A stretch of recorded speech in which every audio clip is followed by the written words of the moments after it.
ಮಾನ್ಯ ಪ್ರಿಯಾಂಕ ಖರ್ಗೆ ಅವರೇ, ದಯವಿಟ್ಟು ನಿಲ್ಲಿಸ್ಕೊಬಿಡಿ. ನಿಮ್ಮನ್ನ ಟ್ರೋಲ್ ಮಾಡ್ತಾ ಇರೋದು ನೋಡಿದ್ರೆ ಜನ ನನಗೆ ಬೇಸರ ಆಗುತ್ತೆ. ನಾನು ಬಹಳ ಜನರನ್ನು ನೋಡಿ ಬೀದಿ ಬಸವ ಅನ್ನಕ್ಕೆ ಶುರು ಮಾಡಿಬಿಟ್ಟಿದ್ದಾರೆ ನಿಮ್ಮನ್ನ. ನೀವು ಮನಿವಾದಿ ಅಂತೀರಿ ನನ್ನ. ನೀವು ನನ್ನನ್ನು ಮನುವಾದಿ ಅಂದ್ರೆ ನಾನು ಸ್ವಾಗತ ಮಾಡ್ತೀನಿ. ಯಾಕೆಂದ್ರೆ ಬಾಬಾ ಸಾಹೇಬ್ ಅಂಬೇಡ್ಕರ್ ರವರ ಸಂವಿಧಾನ ಜಾರಿಗೆ ಈ ದೇಶದಲ್ಲಿ ಬಂದಿದ್ದು ಸಹ ಹಿಂದೆ ಏನೇನಿದ್ವೋ ಎಲ್ಲವೂ ಸತ್ತೋಗಿವೆ. ಯಾವ ಮನುವಾದವೂ ಇಲ್ಲ, ಏನೂ ಇಲ್ಲ ಈ ದೇಶದಲ್ಲಿ. ಮನುವಾದ ಅನ್ನೋದು ಗೊತ್ತಿರೋದು ಕಾಂಗ್ರೆಸ್ ಮಾತ್ರ. ಯಾಕೆಂತಂದ್ರೆ ಮನುವಾದದ ಹೆಸರಿನಲ್ಲಿ ಕೆಲವರನ್ನ ಅವರು ಹಿಡಿದಿಟ್ಕೊಳ್ಬೇಕಾಗಿದೆ. ಅದಕ್ಕೆ ನೀವು ಮಾಡ್ತಾ ಇರೋದು. ನಮ್ಮ ಕೈಲೂ ಮಾಡಿಸಿದ್ರಲ್ಲ ಅದೆಲ್ಲ. ಅದನ್ನ ನಾವು ಎಚ್ಚೆತ್ಕೊಂಡು ನಿಮ್ಮನ್ನ ಜಾಗ ಖಾಲಿ ಮಾಡಿದ್ವಿ. ನಿಮ್ಮ ಷಡ್ಯಂತ್ರಗಳಿಗೆ ಹೆದರೋದಿಲ್ಲ. ನೀವು ನನ್ನ ಹತ್ರ PhD ಮಾಡಿ ಹಿಂದ್ಗಡೆ ಏನು ಬೇಕಾದ್ರೂ ಮಾಡಿ, ನಾನು ಇನ್ನಷ್ಟು ಶಕ್ತಿಯುತವಾಗಿ ನಮ್ಮೆಲ್ಲ ಮುಖಂಡರುಗಳನ್ನು ಸೇರಿಸಿಕೊಂಡು ನಿಮ್ಮನ್ನ ಅದ್ಬಸ್ನಲ್ಲಿರೋ ಕೆಲಸ ನಾವು ಮಾಡೇ ಮಾಡ್ತೀವಿ ಅಂತಕ್ಕಂಥ ಮಾತನ್ನು ಹೇಳ್ತೇನೆ. ಇವತ್ತು ದಲಿತರ ಮಾರಣ ಹೋಮ ರಾಜ್ಯದಲ್ಲಿ ಆಗ್ತಾ ಇದೆ. ಎಲ್ಲಾ ದಲಿತ ಮುಖಂಡರುಗಳು ಇಷ್ಟು ಮಾತಾಡ್ತಿರಲ್ಲ ಕಾಂಗ್ರೆಸ್ ಅಲ್ಲಿರೋರು. 42,000 ಕೋಟಿ ನಿಮ್ಮ ಸರ್ಕಾರ ದಲಿತರ ಹೆಸರಿನಲ್ಲಿ ನುಂಗಿದಾಗ ನಿಮ್ಮ ಬಾಯಲ್ಲಿ ಏನಿಟ್ಟಿತ್ತು ಗುರುಗಳೇ? ಯಾಕೆ ಮಾತಾಡಿಲ್ಲ ಇದುವರೆಗೂ? ಒಬ್ಬರು ಮಾತಾಡಲ್ಲ, ಸಪೋರ್ಟ್ಗೆ ಬರ್ತಾರೆ. ಮಂಡ್ಯ KR ಪೇಟೆಯಲ್ಲಿ ನಿನ್ನೆ ದಲಿತ ಸಂಘಟನೆಗಳು ಮಾನ್ಯ ಇವರು ಸ್ವಾಮೀಜಿಗಳು ಹೋಗಿದ್ದಾರೆ, ಜ್ಞಾನ ಪ್ರಕಾಶ್ ಸ್ವಾಮೀಜಿಗಳು ಹೋಗಿದ್ದಾರೆ. ನಿನ್ನೆ ಏನು ಈ ಸರ್ಕಾರದಲ್ಲಿ ನ್ಯಾಯ ಅನ್ನೋದೇ ಕಾಣ್ತಾ ಇಲ್ಲ. ದಲಿತರ ಮಾರಣ ಹೋಮ ಆಗ್ತಾ ಇದೆ. ಅವರ ಜಾಗದಲ್ಲಿ ಹುಲ್ಲಿನ ಮೆದೆ ಇಟ್ಟಿದ್ದೀರಿ, ಅವನು ಕೇಳಿದ್ದಕ್ಕೆ ಒಡೆದಾಕಿದ್ದೀರಿ, ಅವನು ಸತ್ತಿದ್ದಕ್ಕೆ ಅದೇ ಹುಲ್ಲಲ್ಲಿ ಸುಟ್ಟಿದ್ದೀರಿ ಅಂತ ಅವರೇ ಹೇಳಿದ್ದಾರೆ. ಅವ್ರು ಹೇಳ್ತಾರೆ ಪೊಲೀಸ್ನವರು ಇನ್ನೂ ಪೋಸ್ಟ್ ಮಾರ್ಟಮ್ ಆಗಿಲ್ಲ, ಏನೂ ಆಗಿಲ್ಲ, ಆಗ್ಲೇ ಅವನು ಬಂದಿಲ್ಲಿ ಸೂಸೈಡ್ ಮಾಡ್ಕೊಂಡವನೆ ಅಂತ ಪೊಲೀಸ್ನವ್ರ ಕೈಲಿ ಹೇಳಿಸ್ಬಿಟ್ರು. ಎಷ್ಟು ಕಡೆ ಈ ರೀತಿ ಅನ್ಯಾಯಗಳಾಗ್ತಾ ಇದೆ, ಎಷ್ಟು ಮರಣಗಳಾಗ್ತಾ ಇದೆ. ದಲಿತರ ಮರಣ ಹೋಮ ಆಗ್ತಿದ್ರು ಒಬ್ಬ ಮುಖಂಡರು ಮಾತಾಡೋದಿಲ್ಲ. ಇದ್ರ ಬಗ್ಗೆ ನಾವು ಕೇಳಿದ್ರೆ ನಮ್ಮ ಬಾಯಿ ಮುಚ್ಚಕಲ್. ಮಾನ್ಯ ಮುಖ್ಯಮಂತ್ರಿಗಳಾಗಿರ್ತಕ್ಕಂಥ ಸಿದ್ದರಾಮಯ್ಯನಲ್ಲಿ ನಾನು ಮನವಿ ಮಾಡ್ತೇನೆ. ಈ ನವತಾಲ್ ಲಾಕ್ಗಳಂತ ಬರ್ತದೆ, ಅಪೋಸಿಷನ್ ಪಾರ್ಟಿಯಲ್ಲಿ ಮಾತಾಡೋರು ಎಲ್ಲರೂ ನವತಾಲ್ ಲಾಕ್ ತಂದು ಫಿಟ್ ಮಾಡಿಸ್ಬಿಡಿ ಬಾಯಿಗಳಿಗೆ. ಮಾತಾಡೋದು ನಿಲ್ಲಿಸ್ಬಿಡ್ಲಿ, ಹೋಗ್ಲಿ. ನೀವು ಒಂದ್ ಸೈಡ್ ಏನ್ ಬೇಕಾದ್ರೂ ಮಾಡ್ಕೊಂಡು ಹೋಗ್ಬಿಡಿ, ಲೋಟ್ ಮಾಡಿ ಏನ್ ಬೇಕಾದ್ರೂ ಮಾಡ್ಕೊಂಡೋಗಿ, ನಮ್ಮನ್ನೆಲ್ಲ ಬಾಯಿ ಹಾಕಿ ಮುಚ್ಚಿಸ್ಬಿಡಿ. ಇದಾ ಪ್ರಜಾಪ್ರಭುತ್ವ? ಇದಾ ನೀವು ಸಂವಿಧಾನ ಗೌರವಿಸೋದು? ಇದೆಲ್ಲ ಸರಿ ಇಲ್ಲ. ಏನು ಮಾತೆತ್ತಿದ್ರೆ ಹೇಳ್ತಾರೆ. ಇವತ್ತೊಂದು ದಿವಸ ಏನಾಗ್ಬಿಟ್ಟಿದೆ, ಎಲ್ಲ ಏನು ಕಾರ್ಯಕ್ರಮ ಮಾಡಿದ್ರು ಕಾಂಗ್ರೆಸ್ ಸರ್ಕಾರ ಅದು ಪಕ್ಷದ ಕಾರ್ಯಕ್ರಮ ಆಗ್ತಾ ಇದೆ. ನಿನ್ನೆ ನೋಡಿ ಮಾನ್ಯ ಮುಖ್ಯಮಂತ್ರಿಗಳು ಇದಕ್ಕೆ ಹೋಗಿದ್ದಾರೆ ಮಂಗಳೂರಿಗೆ. ನಮ್ಮ ವೇದವಾಸ್ ಕಾಮತ್ ಅವ್ರು ಹೇಳ್ತಾರೆ, ನೀವು ಈ ಕಾರ್ಯಕ್ರಮಕ್ಕೆ ಬಂದಿದ್ದೀರಿ, ಇದನ್ನ ಇವತ್ತು ಉದ್ಘಾಟನೆ ಮಾಡಿದ್ದೀರಿ, ಇದು ಕೇಂದ್ರ ಸರ್ಕಾರದ 50% ಅಮೌಂಟ್ ಬರುತ್ತೆ, ರಾಜ್ಯದ ಅಮೌಂಟ್ ಬರುತ್ತೆ, ಇದನ್ನ ಆಗಿದೆ, ಬಹಳ ಸಂತೋಷ ಅಂತ ಅವ್ರು ಹೇಳಿದ್ರೆ, ಏನು ಅರ್ಧ ಗಂಟೆ ಭಾಷಣ ಅದರ ಮೇಲೆ ಅವರನ್ನ ಕಣ್ಣಂ ಮಾಡಕ್ಕೆ. ಏನಂದ್ರೆ, ವೇದವಾಸ್ ಗೊತ್ತೇನ್ರಿ ನಿಮಗೆ, ನಾನು ಅರ್ಧ ದುಡ್ಡು ಕೊಟ್ಟಿದ್ದೀನಿ. ಅವ್ರು ಹೇಳಿದ್ದೇನು? ರಾಜ್ಯ ಸರ್ಕಾರ ಅರ್ಧ ಕೊಟ್ಟಿದೆ, ಕೇಂದ್ರ ಸರ್ಕಾರ ಅರ್ಧ. ನಿಮ್ಮ ಕಾಲದಲ್ಲಿ ಯಾಕೆ ಕೊಡ್ಲಿಲ್ಲ? ನನ್ನ ಕಾಲದಲ್ಲಿ ಕೊಟ್ಟಿದ್ದೀನಿ.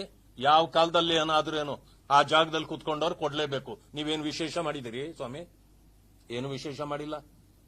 ಅದಕ್ಕಾಗಿ ಏನು ಪ್ರಧಾನಮಂತ್ರಿ ಹೆಸರು ಎತ್ತಿದ್ದೇ ಅವರಿಗೆ ಬೆಂಕಿ ಬಿದ್ದೋಯ್ತು. ಏನ್ ಮಾಡ್ಲಿ ನಿಮಗೆ? ಪ್ರಧಾನಮಂತ್ರಿ ನೀವೇನು ಮಾಡಿದ್ರು ಅವ್ರು ಪ್ರಧಾನಮಂತ್ರಿಯಾಗೇ ಇರ್ತಾರೆ. ನಿಮಗೆ ಬೆಂಕಿ ಬಿದ್ದರೆ ನಾವೇನ್ ಮಾಡ್ಲಿ? ಬರಲ್ಲ ಅಂತ ತಗೊಳ್ಳಿ. HAL ಬಗ್ಗೆ HAL ಅವ್ರು ಯಾರು ಕೇಳಿದ್ರು? ಚಂದ್ರಬಾಬು ನಾಯ್ಡು ಅವ್ರು ಕೇಳಿದ್ದು ಇವತ್ತು ಸ್ಟೇಟ್ಮೆಂಟ್ ಕೊಟ್ಟಿದ್ದಾರೆ. HALನೇ ನಮಗೆ ಕೊಟ್ಬಿಡಿ ಅಂತ ಕೇಳಿಲ್ಲ ನಾನು. ನೀವು ಅದರ ಇನ್ನೊಂದು ಯೂನಿಟ್ ಏನಾದ್ರೂ ಮಾಡೋದಿದ್ರೆ ನಮ್ಮಲ್ಲೂ ಕೊಡಿ ಅಂತ ಕೇಳವ್ರೆ. ಕೊಡೋದು ಬಿಡೋದು ಕೇಂದ್ರ ಸರ್ಕಾರದ ಕೆಲಸನ. ಇವ್ರೇನ್ ಬೇಡ ಅಂದ್ರೆ ಆಗತ್ತಾ ಅಥವಾ ಕೊಡಿ ಅಂದ್ರೆ ಕೊಡ್ತಾರ? ಅದು ತೀರ್ಮಾನಗಳು ಮೇಲಿಂದ ಆಗ್ತದೆ, ಅದು ಬೇರೆ ವಿಷಯ. ನೆಹರು ಅವ್ರು ಕೊಟ್ಟಿರೋದು. ನಾನು ಆವಾಗಲೇ ಅನ್ಕೊಂಡೆ, ಸದ್ಯ ರಾಮಾಯಣ ಮಹಾಭಾರತ ನೆಹರೂನೇ ಬರೆದಿದ್ದು ಅಂತ ಹೇಳಲಿಲ್ವಲ್ಲಪ್ಪ ಇವರು. ಯಾಕಂದ್ರೆ ಬಾಬಾ ಸಾಹೇಬ್ ಅಂಬೇಡ್ಕರ್ನ ಮುಗಿಸಿ ಆಯಿತು ಕಾಂಗ್ರೆಸ್. 1947 में नहीं लिखा संविधान, हजारों सालों के पीछे लिखा था. कौन लिखा था? राहुल गांधी लिखा था, ಅಂಬೇಡ್ಕರ್ ನೈ लिखा था. ಏನು ಇಂಥ ಜನರ ಮಧ್ಯದಲ್ಲಿ ನಾವು ಬದುಕಬೇಕಾಗಿದೆಯಲ್ಲ ಸ್ವಾಮಿ. ಹಾಗೆ HAL ಹೇಳ್ಬಿಟ್ರು. ಸರಿಯಾಗಿ ನಮ್ಮ ಒಡೆಯರು ನಿನ್ನೆ ಉತ್ತರ ಕೊಟ್ಬಿಟ್ರು ಅವ್ರಿಗೆ. ಗಪ್ಚುಪ್ಪೀಗ ಒಂದು ಮಾತಿಲ್ಲ. HAL ಯಾರು ಮಾಡಿದ್ದು, ಹೇಗ್ ಮಾಡಿದ್ದು? ಕೃಷ್ಣರಾಜೇಂದ್ರ ಒಡೆಯರ್ ಕೊಟ್ಟಿದ್ದು. ಅದರಲ್ಲಿ ವಾಲ್ಚಂದ್ ಹೀರಾಚಂದ್ರ ಅವರು ಇದ್ದಿದ್ದು. ಇದನ್ನ 1939 ಇದು ಮಾತುಕತೆ ಆಗಿತ್ತು. ಪಾರ್ಟಿಗೆ ಅದು ಇದಕ್ಕೆ ಬಂತು. ಬಟ್ ನೋಡಿ ಪರಿಸ್ಥಿತಿ ಎಲ್ಲಿಗೆ ತಗೊಂಡು ಹೋಗ್ತಾರೆ, ದಾರಿ ತಪ್ಪಿಸೋ ಕೆಲಸ ಇದೆಲ್ಲ ಮಾಡಿ ಈ ದೇಶದಲ್ಲಿ ಎಲ್ಲ ಮಾಡಿದ್ದು ನಾವೇ ಅಂತಾರೆ. ಇಂಥ ತಪ್ಪುಗಳನ್ನ ಜನರ ಮುಂದೆ ಬಳಕೆ ಮಾಡಬೇಡಿ. ನಿಮ್ಗೇನು ಅವಕಾಶ ಕೊಟ್ಟಿದ್ದಾರೋ ಇನ್ನೊಂದು 3 ವರ್ಷ ಇದೆ. 3ರಲ್ಲಿ ನೀವು ಎಷ್ಟಿರ್ತೀರಂತ ನಿಮಗೆ ಗ್ಯಾರಂಟಿ ಇಲ್ಲ. 5 ಗ್ಯಾರಂಟಿ ಇರಲಿ, 6ನೇ ಗ್ಯಾರಂಟಿ ಏನಂತ ನಿಮಗೆ ಗೊತ್ತಿಲ್ಲ. ದಯವಿಟ್ಟು ಇಂಥವುಗಳಿಗೆ ತೆರೆ ಎಳೀರಿ. ನಮ್ಮನ್ನ ಪದೇ ಪದೇ ಕೆಣಕಬೇಡಿ. ನೀವು ಕೆಣಕಿದ್ರೆ ನಾವು ಬಿಡೋಲ್ಲ. 100 ಸಾರಿ ಹೇಳಿದ್ದೀನಿ, ಕೆಣಕಿದ್ರೆ ಕುಣಕೋದೆ ನಮ್ಮ ಕೆಲಸ, ನಾವು ಬಿಡೋದಿಲ್ಲ. ಆದ್ರಿಂದ ನಾನು ಮನವಿ ಮಾಡ್ತೇನೆ ಮಾನ್ಯ ಮುಖ್ಯಮಂತ್ರಿಗಳಲ್ಲಿ, ಈ ಕೇಸು ಎನ್ ರವಿಕುಮಾರ್ ಅವರದು SC/ST ಅಟ್ರಾಸಿಟಿ ಆಕ್ಟ್ಗೆ ಅಟ್ರಾಕ್ಟ್ ಆಗೋದಿಲ್ಲ. ಅನವಶ್ಯಕವಾಗಿ ನೀವೇನಾದರೂ ತೊಂದರೆ ಕೊಟ್ರೆ ನಿಮ್ಮ ಸೋಲು ಕಟ್ಟಿಟ್ಟ ಬುತ್ತಿ. ಅಧಿಕಾರಿಗಳು ಪಾಪ ನಿಮ್ಮ ತೊಂದರೆಯಿಂದ ನಲಿಗೆ ಹೋಗಿದ್ದಾರೆ. ನೀವು ಹೇಳ್ದಂಗೆ ಕೇಳದೇ ಇದ್ರೆ ಅವರಿಗೆ ಉಳಿಗಾಲ ಇಲ್ಲ ಅಂತ ಪರಿಸ್ಥಿತಿ ನಾವು ನೋಡ್ತಾ ಇದ್ದೀವಿ. ನಿಮ್ಮ ಮುಂದೆ ಆಯ್ತು ಸಾರ್ ಮಾಡ್ತೀವಿ ಅಂತಾರೆ, ನಮ್ಮ ಮುಂದೆ ಸಾರ್ ಅರ್ಥ ಮಾಡ್ಕೊಳ್ಳಿ, ನಮಗೆ ತೊಂದರೆ ಇದೆ ಸಾರ್, ನಮಗೆ ಬಿಟ್ಟು ಹೋಗ್ಬಿಡೋಣ, ನಾವು ನಮಗೆ ಕೆಲಸ ಯಾಕೆ ಬೇಕು ಅನ್ನೋ ಪರಿಸ್ಥಿತಿಗೆ ಬಂದಿದ್ದೀವಿ ಸರ್ ಅಂತ ನಮ್ಮ ಹತ್ರ ಅವರು ಅಸಹಾಯಕತೆಯನ್ನು ತೋರಿಸ್ಕೊಳ್ತಾರೆ. ಇದನ್ನು ದಯವಿಟ್ಟು ಮಾಡಬೇಡಿ. ಇಮ್ಮಿಡಿಯೇಟ್ಲಿ ಈ ಕೇಸನ್ನ ತಕ್ಷಣ ನೀವು ವಾಪಸ್ ಪಡೆಯಬೇಕು ಅಂತೇಳಿ ಆಗ್ರಹ ಪಡಿಸ್ತೇನೆ.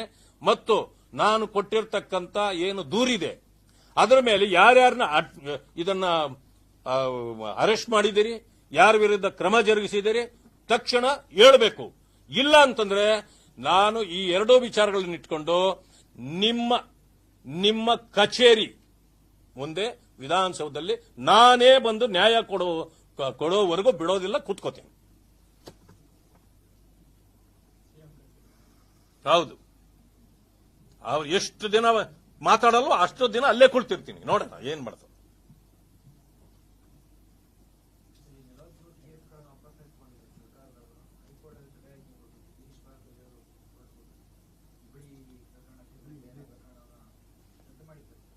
ಹೌದೌದು, ಏನಂತಂದ್ರೆ ಇವರು ವೋಟ್ ಬ್ಯಾಂಕ್ ಎಲ್ಲಿರ್ತದೋ ಅಲ್ಲಿ ಕೇಸುಗಳು ವಾಪಸ್. ಇಲ್ಲದೆ ಇದ್ರೆ ಸಂಬಂಧವಿಲ್ಲದಿದ್ದಕ್ಕೂ ಕೇಸ್ ಹಾಕಿ ಒಳಗಾಕು. ಇದು ಮಾಡೋದು ಅವರಿಗೆ ಪದ್ಧತಿ ಆಗಿದೆ. ಈಗ ಈ ಓಲೈಕೆ ಮಾಡಿ ಮಾಡಿ ಮಾಡಿ ಈ ಕರ್ನಾಟಕವನ್ನ ಹದಗೆಡಿಸಿದ್ದಾರೆ. ಇನ್ನಷ್ಟು ಹಾಳು ಮಾಡುವಂತ ಪರಿಸ್ಥಿತಿಯನ್ನು ನಾವು ನೋಡ್ತಾ ಇದ್ದೇವೆ. ಅದಕ್ಕೆ ನಾನು ಹೇಳಿದ್ದು ನೋಡಿ, ಇದು FIR ಕಾಪಿ. ಇಲ್ಲೆಲ್ಲೂ ಕೂಡ ಜಾತಿ ನಿಂದನೆ ಪದ ಬಳಕೆ ಆಗಿದೆ ಅಂತ ಒಂದು ಕಡೆನೂ ಇಲ್ಲ. ಜಾತಿ ಕೋರ್ಟ್ಗೆ ಇದನ್ನು ಕಳಿಸಬೇಕಾದ್ರೆ ಜಾತಿ ನಿಂದನೆ ಯಾವ ಪದ ಬಳಸಿದ್ರು ಅನ್ನೋದನ್ನ ಇಲ್ಲಿ ಮೆನ್ಷನ್ ಮಾಡಬೇಕಾಗತ್ತೆ. ಇಷ್ಟೋ ನಾನು ಓದಿದ್ದೇನೆ. ಒಂದು ಕಡೆಯಲ್ಲೂ ಜಾತಿ ಇಂಥ ಹೆಸರಿನಲ್ಲಿ ನಿಂದಿಸಿದ್ರು ಅಂತ ಇಲ್ವೇ ಇಲ್ಲ. FIR ಕಾಪಿಯಲ್ಲೇ ಇಲ್ಲ. ಇದು ಕೋರ್ಟ್ಗೆ ಹೋದ್ರೆ ಒಂದೇ ಒಂದು ನಿಮಿಷಕ್ಕೆ ರಿಜೆಕ್ಟ್ ಮಾಡ್ತಾರೆ, ಕಳಿಸ್ಕೊಡ್ತಾರೆ. ಆದ್ರೆ ನಾವೇನೋ ಭಾರತೀಯ ಜನತಾ ಪಕ್ಷದ ಲೀಡರ್ಗಳ ವಿರುದ್ಧವಾಗಿ ನಾವು ಗೆದ್ದು ಬಿಟ್ಟಿದ್ದೀವಿ ಅಥವಾ ಅಪರಿಗೆ ಅಪಮಾನ ಮಾಡಿಬಿಟ್ಟಿದ್ದೀವಿ. ಯಾಕಂದ್ರೆ ಮೀಡಿಯಾಗಳಲ್ಲಿ ಒಂದ್ಸಾರಿ ಏನಾಗುತ್ತೆ, ಮೀಡಿಯಾದಲ್ಲಿ ಬರ್ತದೆ, ನಾವು ಹೇಳಿದ್ದು ಬರ್ತದೆ, ಅವ್ರು ಹೇಳಿದ್ದು ಬರ್ತದೆ. ಬಂದು ಈಗ ಒಬ್ಬ ಕಳ್ಳ ಇರ್ತಾನೆ, ಕಳ್ಳ ಅಂತ ಇರಲ್ಲ ಅವ, ಏನೋ ಕಳ್ಳ ಅಂತ ಹೇಳ್ಬಿಟ್ಟ ಮೇಲೆ ಕಳ್ಳ ಅಂತ ಬರೀಲೇಬೇಕು ಮೀಡಿಯಾ. ನಾವು ಹೇಳಿರ್ತೀವಿ, ಬಿಡ್ತೀವ, ಹಾಕ್ಬಿಡ್ತಾರೆ. ಅವನ್ ಕಳ್ತನೇ ಮಾಡಿರಲ್ಲ, ನಾಳೆ ಬೆಳಗ್ಗೆ ಅದು ಅವನ್ ಕಳ್ಳ ಅಲ್ಲ, ಅದು ಬರೋದೇ ಇಲ್ವಲ್ಲ, ಅದು ಬರಲ್ಲ. ಆಮೇಲೆ ಆದ್ರೆ ಕಳ್ಳ ಅನ್ನೋದು ಹಂಗೆ ಉಳ್ಕೊಂಡ್ಬಿಡ್ತದೆ. ಈಗ ನಮ್ಮನ್ನ ಕಳ್ಳರ ಸ್ಥಾನದಲ್ಲಿ ನೋಡ್ಬೇಕು ಅನ್ನೋದು ಅವ್ರಿಗೆ ಆಸೆ. ಮಾಡಿ, ಎಷ್ಟು ಬೇಕಾದ್ರೂ ಮಾಡಿ. ನೀವಲ್ಲ ನಮಗ್ ಜಡ್ಜಿಗಳು, ನಮ್ಮ ಜಡ್ಜಿಗಳು ಜನರು, ಇಡೀ ರಾಜ್ಯದಲ್ಲಿ ಜನ ನೋಡ್ತಾ ಇದ್ದಾರೆ.